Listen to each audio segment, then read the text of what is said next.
Welcome to What the F Happened, Fraud and Financial Crime Deconstructed, a Defend podcast where we break down what's actually happening across fraud, scams, AML, and financial crime. Each episode cuts through the noise to explain the tactics, trends, and real-world impact behind the headlines, so you're better prepared for what comes next. Let's get into it. Imagine for a second that your job is to find a needle in a haystack. But there's a catch. Right. Someone is constantly dumping more hay on you. Exactly. And the hay itself is constantly changing shape. Plus, if you happen to miss the needle, well, the government might fine your company millions of dollars. I mean, it sounds like an impossible stress stream, honestly. But for financial crime investigators working in 2026, that's literally just a Tuesday morning. Yeah, and today we're doing a deep dive into why that system feels so fundamentally broken and, more importantly, how high-performing teams are actually fixing it. I've got some really fascinating source material for this. We do. We are unpacking this comprehensive playbook by Feng Yu from DataVisor. It's basically a roadmap detailing why fraud and anti-money laundering case management systems they're breaking down under modern pressure. And it outlines this 7-step framework to actually survive it. Right. So our mission today is to cut through all the industry jargon, figure out how financial crime has evolved, and understand the mechanics of why the old tools just, cannot keep up anymore. To do that effectively, though, we really need to establish a quick baseline.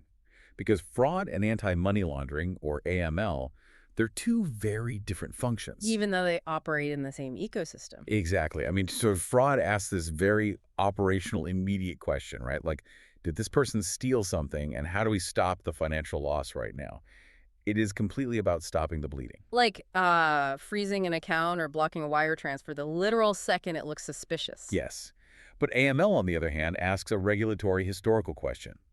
It's asking, is this activity indicative of money laundering, and do we need to report it to FinCEN? So it's more about mapping out the broader criminal network to meet strict government compliance. Right. Two completely different mandates. But as the DataVisor playbook shows, they are colliding in ways that legacy tech simply wasn't built to handle. Reading through this playbook and looking at all these fractured legacy systems, it actually really reminds me of kintsugi. Oh, the Japanese pottery thing. Yeah, exactly. That art practice where if a ceramic bowl shatters, they don't just throw it away. And they don't glue it back together to try and hide the cracks either. They rejoin the pieces with gold, right? Right. Gold or silver lacquer. They actively highlight the fracture points and fill them with something stronger, so the repaired bowl is actually more resilient than the original ever was. That is a phenomenal way to frame it. That's totally what this playbook feels like. We aren't taping a broken case management system back together. We're identifying the specific points of failure and filling them with entirely new workflows. Yeah, and to understand how to apply that gold lacquer, we first have to understand why the bowl shattered in the first place. Which brings us to the first major structural crack. Right. Investigators are often failing before they even open a case. Because they're completely drowning in noise. I mean, these legacy systems are generating false positive rates, sitting anywhere between 70% and 95%. It's staggering. If you're listening to this and you work in any kind of triage IT, customer support, medicine, just imagine if 95 out of every 100 alerts you got were complete wastes of time. You would develop alert blindness instantly. You just start clicking ignore. Exactly. And that alert overload, it's actually a symptom of a much deeper problem. It's this shift in how financial crime actually operates now. How so? Well, the old playbook was built for transaction monitoring. The system looked for a single bad actor doing a single bad thing, like a massive transfer over $10,000 or a login from a foreign country at 3 in the morning. It was very rules-based, very binary. Exactly. But criminals know those rules now. They read the same playbooks. They do, and they adapted. Financial crime in 2026 isn't based on single, loud events anymore. It is based on coordinated, quiet networks. Ah, like synthetic identity rings. Yes. Fraudsters will invent a person out of thin air, get a credit card, and spend months using it completely normally. They pay the bill on time, they buy groceries. Just to establish a baseline of quote-unquote normal behavior. Right. And then they use massive mule networks to move money in these tiny, structured increments that fly completely under the radar of those old binary rules. So catching them requires a total shift to behavioral surveillance. You have to understand what normal looks like for an entity over a long period of time and flag the really subtle deviations. Which completely explains why reviewing an individual transaction alert is so useless now. It feels like looking at a single piece of a jigsaw puzzle through a microscope and trying to guess the whole picture. It really does. I mean, if a sophisticated fraud ring is using 40 different accounts and 15 different devices across 3 states, a human being is never going to connect those dots when they are buried under 95% false alarms. The human brain simply cannot process disparate data points at that scale, or speed for that matter. No, the system is asking analysts to do work that should never reach a human desk. So the playbook proposes a 2-part structural fix here: intelligent alert triage and entity-level investigation. Okay, break those down for me. First, you place an AI pre-filtering layer in front of the human queue. The AI analyzes the alerts against historical behavioral patterns and basically auto-closes the low-risk noise before an analyst ever even sees it. Okay, let me pause you there because my immediate thought is regulatory blowback, Oh, for sure. right? If an AI is just like silently closing security alerts in the background, regulators are going to have a field day with that lack of oversight. They absolutely would, which is why the mechanism requires the AI to generate mandatory reason codes for every single auto-closure. Oh, so it's not silent. No, it doesn't just delete the alert. It appends a log saying, closed, because device ID has a 3-year history of legitimate travel to this IP address, or whatever the specific reason is. It is fully documented. Okay, that makes sense. But what about the alerts that don't get auto-closed? The real magic happens for the alerts that do reach the human, the 5% that are actually highly suspicious. Right, when the analyst opens that high-risk case, what do they see? They aren't looking through your microscope anymore. The system uses graph visualization. Instead of a spreadsheet of individual transactions, the analyst sees a literal web on their screen. A web, like a spider web. Sort of. A central node might be an IP address, and radiating out from that node are lines connecting it to every user account, every device fingerprint, and every physical address that has ever interacted with that IP. Oh, wow. So instead of playing whack-a-mole with 40 different isolated alerts, the investigator sees the entire fraud ring in one single view. Yes. They can highlight the entire web and shut down all 40 accounts simultaneously. The source material actually claims this entity-level approach can create efficiency gains of up to 100x. Which sounds like marketing fluff until you actually see it. Right, that is a staggering number. But when you explain the mechanics of visualizing the whole network at once, it actually makes total sense. It changes the fundamental nature of the investigation from reactive to proactive. But once you zoom out and give investigators the ability to see that full entity, a glaring new problem pops up. Which is? You realize the right hand has no idea what the left hand is doing. The fraud team and the AML team are completely siloed. Ah, the classic corporate silo.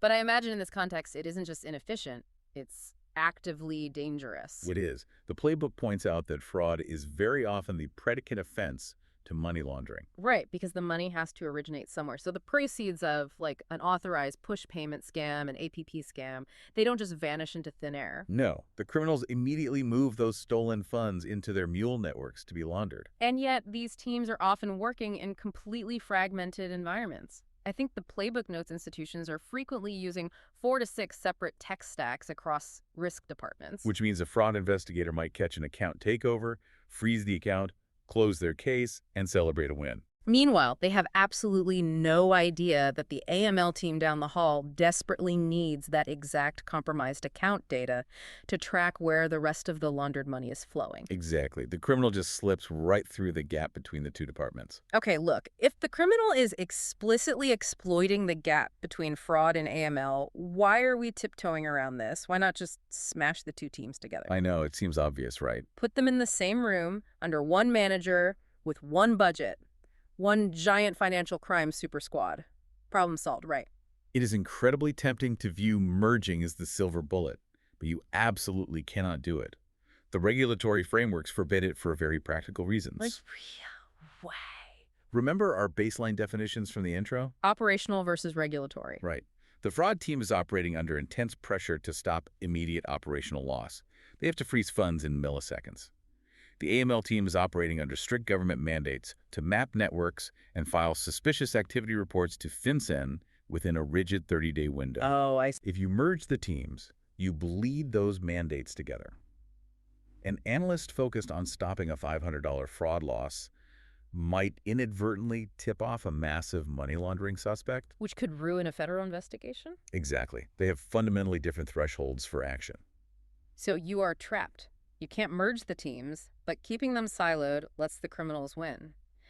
How do you share the data without breaking compliance? You implement what the industry calls FRAML, the convergence of fraud and AML, but you have to do it correctly. And what does correctly look like here? The architecture requires separate workflows, but a shared, unified intelligence layer. The teams do not work each other's cases. However, the data flows natively between them in the background. Okay, so how does that work in practice? When an AML investigator opens a profile to investigate potential laundering, the platform automatically queries the shared intelligence layer and surfaces the fraud team's historical signals on that exact same entity. Oh, so there's no copy-pasting between systems, no sending emails to ask for case files? Exactly. They both feed into and draw from the exact same data well, but they view that data through their own specific regulatory lenses. Okay, so we fixed the alert noise, and we have the teams sharing data through a unified layer. We are building a really solid foundation here. We are. But let's say this unified team catches a massive new APP scam.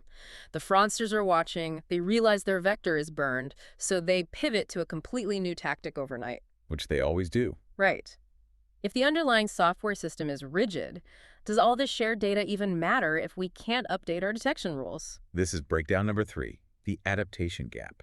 And it is driven by what practitioners call the engineering bottleneck. Oh man, if you are listening to this and you have ever had to submit an IKEY ticket just to change a basic drop-down menu or update a parameter in your CRM, you know exactly the pain we are about to describe. It is that exact pain, but with millions of dollars on the line. In legacy, hard-coded systems, risk analysts will spot a brand new attack vector in real time. But they do not have the technical access to adjust the detection rules themselves. They have to file an engineering ticket. And that ticket goes into a software development sprint cycle. Right.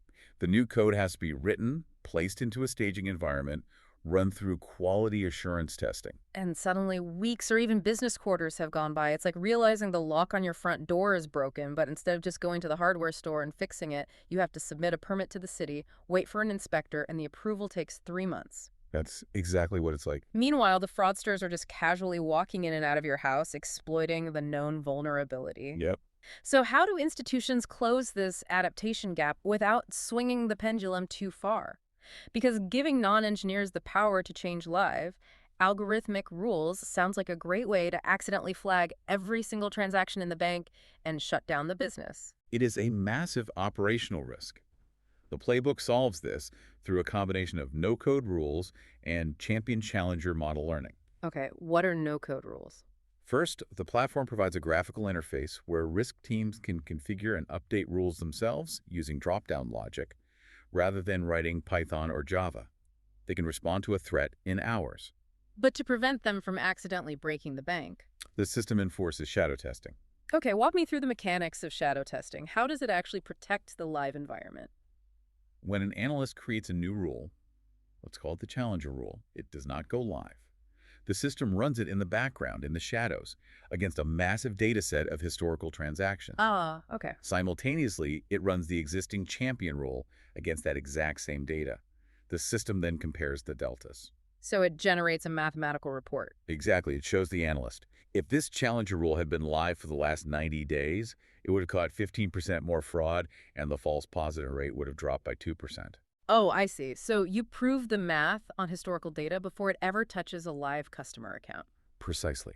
Only when the challenger mathematically defeats the champion does it get promoted to the live environment. That's incredibly smart. And to ensure the machine learning models underlying all of this continue to get smarter, the Playbook emphasizes subtypology tagging. Subtypology tagging. What does that actually mean in practice? Well, in a bad system, when an analyst closes a case, they select a generic tag from a drop-down menu, like account takeover. Right. The AI just learns that something generally bad happened. But in a high-performing system, the tags are hyper-granular. Like what? The analyst tags it as account takeover via SIM swap or account takeover via credential stuffing. That granularity feeds back into the continuous learning model, telling the AI exactly which specific behavioral features to weight more heavily the next time it scans the network. So it is constantly refining its own parameters based on the specific outcomes of closed cases. Ex- But taking a step back here, we are talking about letting risk teams deploy models in real time and using algorithms that learn dynamically. If we are giving the system this much autonomy, won't regulators eventually freak out about a black box making these calls? That is arguably the most urgent issue in the entire playbook. It's driven by the FinCEN April 2026 Notice of Proposed Rulemaking. Ah, the 2026 reckoning. What exactly is changing in the regulatory landscape? Regulators are fundamentally shifting how they evaluate compliance programs. For years, it was check-the-box compliance. You proved to the examiner that you purchased a sophisticated transaction monitoring system, and that was mostly enough. Basically just showing you had the tool. Right, but the 2026 rules demand demonstrated effectiveness. Examiners do not just want to know that your AI flagged an entity, they want to know the exact mathematical and behavioral reasoning behind the flag. Okay, let me play devil's advocate here. We implement AI specifically because it can see multidimensional patterns across millions of data points that the human brain literally cannot comprehend. Right. So if an advanced neural network flags a high-value customer with a massive risk score of, say, 98 out of 100, why are we handicapping the AI by demanding it only use logic a human can understand? Shouldn't the analyst just trust the math and file the report?